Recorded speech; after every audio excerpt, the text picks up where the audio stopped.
Salut à tous! Comment ça va en cette belle journée?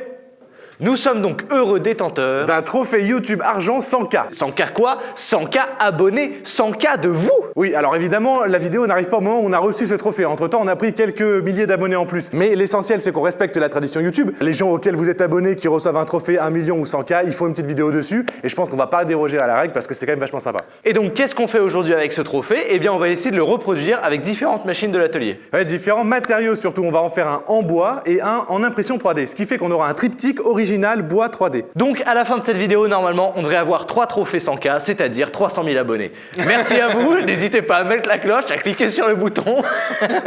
Et les gars, dans une vidéo, ils prennent 200K, tu sais.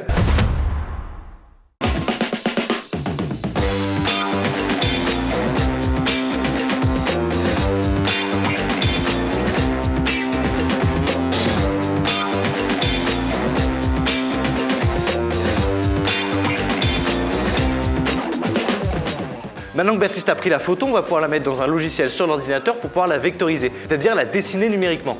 On a les mesures, on a tout ce qu'il faut, c'est parti. Maintenant que tout est vectorisé, on va faire deux fichiers, un pour la CNC et un pour l'impression 3D. Celui pour l'impression 3D, c'est tout simple, on récupère le fichier SVG, on le met dans Tinkercad et on fait une extrusion, donc on vient créer de la matière pour que ça soit en 3D. Ce qu'on aurait pu faire sous Fusion 360, mais comme d'habitude Tinkercad, on vous le conseille quand vous avez des petits travaux comme ça, c'est beaucoup plus sympa et rapide. C'est surtout que ça se fait en 5 minutes et ça fonctionne en ligne. Et ensuite pour la CNC, on va juste prendre le fichier de vecteur, on va l'importer dans un logiciel d'usinage et on va lui dire où est-ce qu'il doit faire des poches et des contours. Et vous allez remarquer, j'ai réactivé le son de Windows qui n'est plus depuis Windows 10. Attention.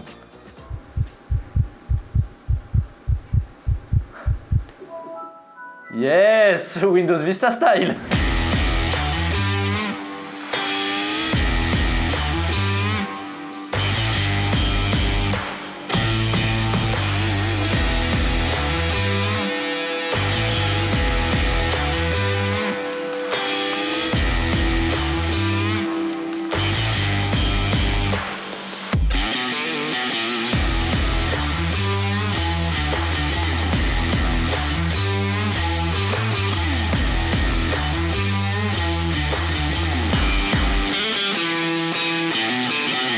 Bon, ça va? Ça va. Ok, bon c'est parti, on a les fichiers, donc on va pouvoir lancer les découpes. Mais d'abord, on devrait peut-être aborder les modifications qu'on a apportées récemment sur la CNC. Alors en premier lieu, on a changé les contrôleurs moteurs qui permettent d'envoyer beaucoup plus de puissance puisqu'on a des moteurs de 2 ampères, c'est pas énorme mais ça reste une CNC de hobby, on l'a déjà dit. Mais ces steppers-là supportent jusqu'à 4 ampères en crête. Donc ça nous permettrait en théorie de moins chauffer et de pouvoir attaquer des pièces plus grosses pendant plus longtemps. Avec des bois plus denses.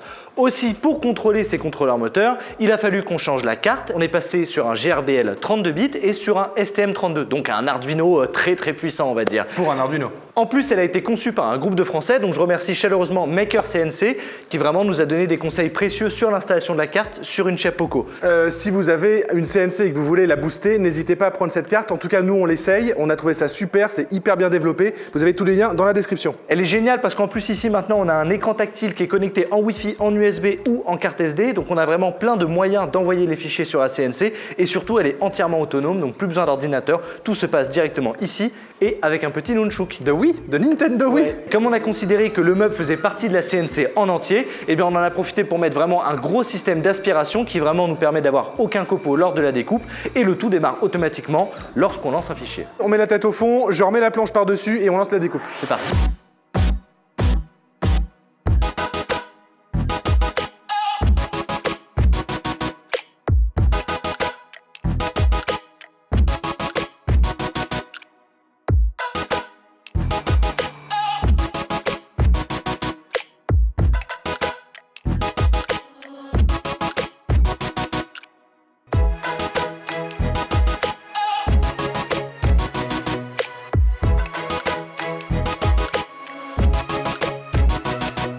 Maintenant que le V-carving a été fait, c'est-à-dire le gravage en V, puisque comme vous pouvez le remarquer, la fraise est en V, on a changé la mèche et là on a mis une fraise droite à dedans qui va nous permettre de faire la poche, donc c'est-à-dire le creux du logo YouTube et découper le contour de la planche. L'intérêt d'une mèche en V-carving pour faire des petites lettres, c'est que forcément comme elle est en V, elle a une pointe qui devient de plus en plus large à mesure qu'on enfonce la mèche et donc quand on veut graver des tout petits détails, on va sur le bout de la pointe et dès qu'on veut aller un peu plus loin et faire des lettres plus grosses, elle peut s'enfoncer à l'intérieur et forcément par effet mécanique, on vient faire un sillon plus large. Ce type de gravure, pour vous donner une une idée d'application dans la vraie vie, et ben c'est un petit peu ce qu'on peut voir sur des stèles en marbre, un petit peu romaines. C'est avec ça qu'on grave les épitaphes.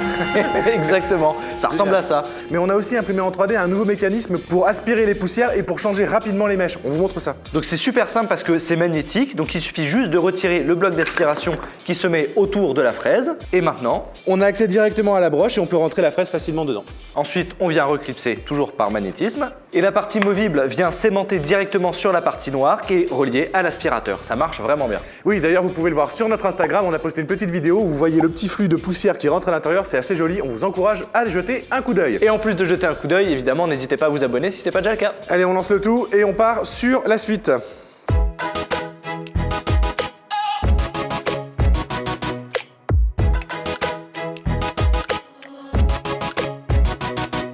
Bon, la découpe a l'air nickel, donc je la remets à sa position d'origine et on va retirer la planche. Ouais.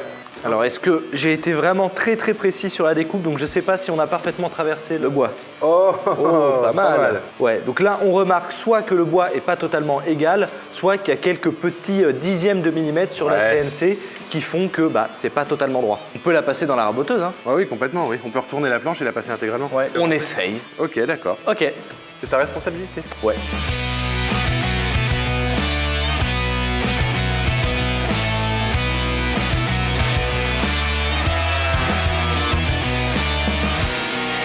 Voilà, on remarque clairement qu'il y avait vraiment même pas un demi-millimètre. Hein. Ah ouais. En plus, on est dans le sens de la fibre, donc c'est vraiment, c'est déjà tout lisse, c'est tout bon. Ah ouais, y a rien à faire, c'est impeccable. Et comme d'habitude, on utilise notre fidèle scie japonaise pour couper les tenons restants. Les tenons qui permettent évidemment de tenir la planche coupée. Je vais me couper les doigts.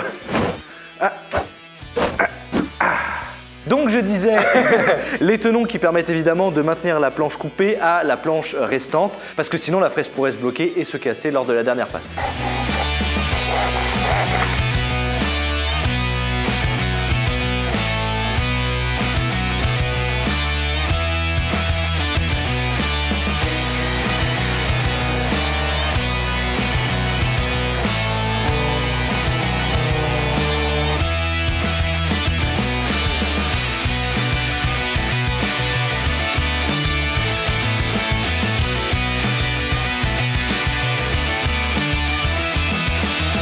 Tac.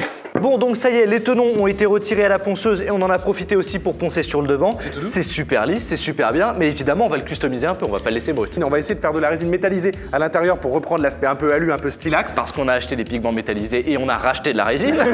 La résine qu'on avait gâchée, bon, si vous vous en souvenez. Voilà. Ensuite, il va falloir peindre l'intérieur des lettres avec de la peinture noire. Et comme c'est très fin et très fragile, effectivement, ça va nous permettre d'avoir plus de détails, de pouvoir rentrer un peu plus dans la fibre. Le problème de ça, c'est que lorsqu'on avait fait la borne du geek et son marteau, vous pouvez retrouver les épisodes juste là, et qu'on n'avait pas l'intérieur du chêne en noir, on avait pris beaucoup de temps à la ponceuse pour retirer l'excédent noir autour des gravures. Parce qu'il est passé dans le veinage qui était peut-être pas assez dense sur ce chêne-là, et du coup, on a dû vraiment creuser pour aller rechercher les derniers pigments qui étaient au fond. Bref, c'est pas très grave, mais ce qu'on va faire pour éviter d'avoir ce problème-là, je pense qu'on va essayer de mettre un petit coup de bombe satiné ou mat, peu importe, en vernis, ce qui va permettre de saturer les fibres et donc d'empêcher la peinture qu'on va remettre par-dessus de rentrer dans le bois. Et donc, au ponçage, on poncera la peinture et aussi le vernis, mais le vernis, lui, étant transparent, on ne le verra pas dans les fibres du bois. Waouh! Ensuite, pour le petit logo YouTube en bas, on va essayer une troisième technique, à savoir remplir de résine jusqu'au maximum, presque jusqu'à ce que ça dépasse. Je suis beaucoup trop saucé, on y va. Allez, c'est parti, let's go!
Le résultat est incroyable. Je m'attendais pas du tout à ce que l'argenté qui a un effet vague comme ça, le noir qui est parfait. Non, on a un pur effet métallisé, on a aussi une couche de résine forcément qui est ultra brillante avec l'effet métallisé en dessous. Faut que ça sèche, mais je suis ultra confiant. Bon bah maintenant, pendant que ça sèche, soit 24 heures, je crois qu'il est temps de passer au deuxième trophée. Et à grosse impression, grosse imprimante. Donc du coup, avec celle-là, on va pouvoir avoir la taille réelle du système. Et ce que Baptiste entend par système, c'est le fichier 3D. J'ai perdu mes mots, c'est le système qui est venu en premier, ça va. Cette imprimante-là donc permet d'imprimer en 50 par 50 par 50 Centimètres. Vous avez la vidéo juste ici si vous voulez avoir plus de détails. Là, elle a été mise à jour. On a un profil d'impression qui marche très très bien sur Simplify 3D. Donc on slice le fichier, il y en a pour plus de 35 heures. Donc ça va être un très long timelapse. Malheureusement, le timelapse sera pas aussi joli que d'habitude. Mais on va quand même avoir un accéléré. On y va? Exactement, donc c'est parti pour l'accélérer. On y va.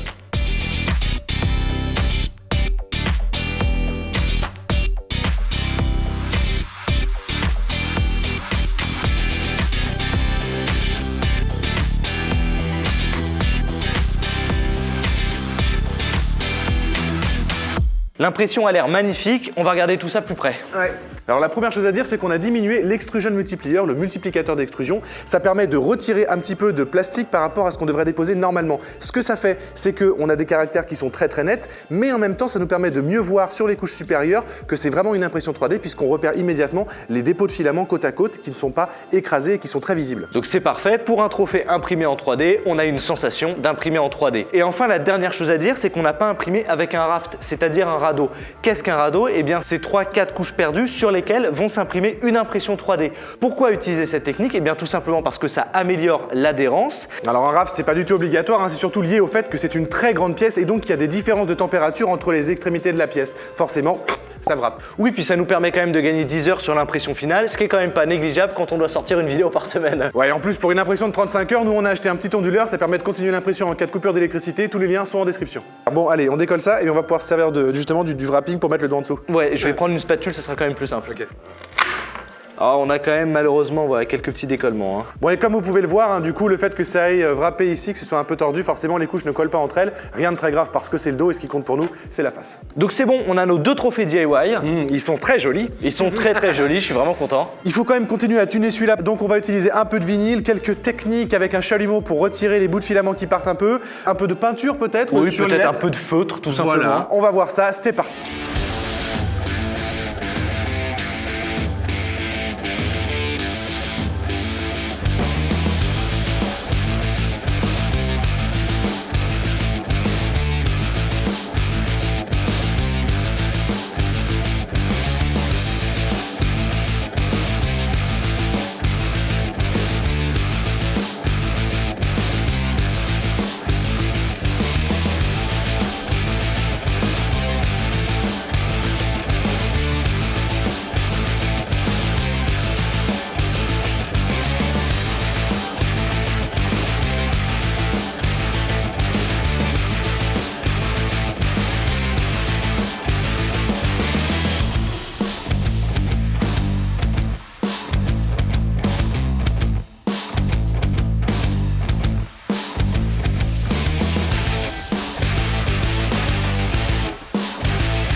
Toutes les étapes de finition de l'impression 3D sont OK, il est temps maintenant de repasser à la version CNC.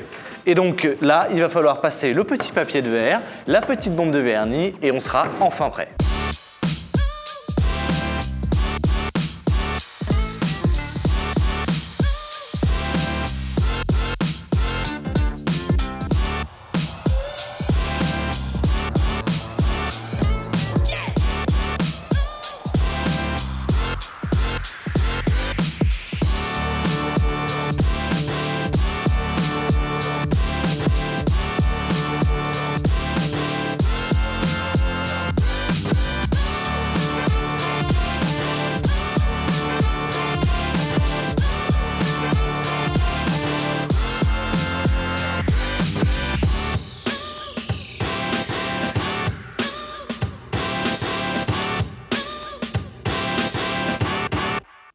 Avant de vous dévoiler le résultat final, n'hésitez pas à vous abonner si c'est pas déjà fait. Quand vous vous abonnez, n'oubliez pas aussi de mettre la cloche, c'est hyper important. C'est de plus en plus important même. Le petit like, le petit commentaire, vous connaissez la chanson, merci à tous. Merci aux tipeurs comme d'habitude, merci aux gens qui sont en abonnés premium sur la chaîne, merci à tous ceux qui nous aident, c'est incroyable et merci globalement à tout le monde qui nous regarde. On est super content des 3 trophées, donc maintenant il n'y a plus qu'à les placer proprement sur une planche de fond à la manière d'un triptyque. Donc c'est parti, on s'attaque à la construction. Et on passera au dévoilement final. N'oubliez pas d'être tous bienveillants les uns envers les autres. On vous embrasse, à la prochaine. La Ciao. suite maintenant. Ah bah oui, c'est vrai.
Alors sur cette impression, la première chose à dire, c'est qu'on a diminué la multiplication de l'extrusion. D'extrusion. Ne filme pas ça, c'est le prochain projet.